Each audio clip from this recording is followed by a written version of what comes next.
এই গরমে বাচ্চার স্কুল নিয়ে সকল মায়ের উদ্দেশ্যে কিছু পরামর্শ দিলেন অপু বিশ্বাস।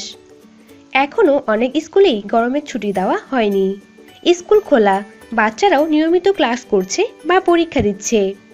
একটু লক্ষ্য করলেই দেখবেন যে এই গরমে স্কুলে যাওয়া বাচ্চাদের অসুখ বিসুখের হারও অনেক বেড়েছে।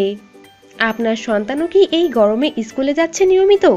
তাহলে অবশ্যই করুন এই 7টি কাজ। বাচ্চার অসুখ হওয়ার হার অনেক কমে যাবে। 1.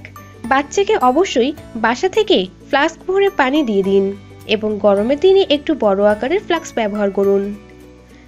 বাচ্চাকে বারবার পানি পান করার কথা অবশ্যই মনে করিয়ে দিন। 2. বাচ্চাকে পানির সঙ্গে আলাদা বোতলে ঘরে তৈরি জুস, গ্লুকোজ বা শরবত দিয়ে দিন। এই গরমে পানি কেবল যথেষ্ট হয় না, ঘামের সঙ্গে ইলেকট্রোলাইট শরীর থেকে বের হয়ে যায়, ফলে অসুস্থ বোধ হয়। জুস বা শরবতের মতো পানীয় বাচ্চার দেহের সেই চাহিদা পূরণ করবে। 3. টিফিনে ভাজা পোড়া একদম পরিহার করুন। কোনো রকমের স্ন্যাক্স আইটেম দিবেন না, বদলে দিল ফল, কেক, দই চিড়া, মিষ্টি।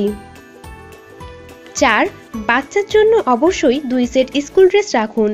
একই ড্রেস রোজ পরাবেন না, একবার পরলেই স্কুল ড্রেস ধুয়ে দিন। 5. যেদিন খেলার ক্লাস বা স্পোর্টস থাকবে সেদিন এক বোতলে পানি বেশি দিয়ে দিন। 6. মেয়ে শিশু হলে অবশ্যই চুল সুন্দর করে বেঁধে দিন, ছেলে শিশু হলে চুল কাটিয়ে ছোট করে দিন। 7. বাচ্চা স্কুল থেকে ফিরলেই সঙ্গে সঙ্গে গোসল করাবেন না, এতে ঠান্ডা গরম লেগে অসুখ করবে, বরং বিশ্রাম নিতে দিন। পানি বা জুস খাওয়ান, গরম ভাবটা একটু কমলে তবেই গোসল করান। গরমের দিনে বাচ্চার খাওয়া দাওয়া ও ঘুমের দিকে সতর্ক দৃষ্টি রাখুন।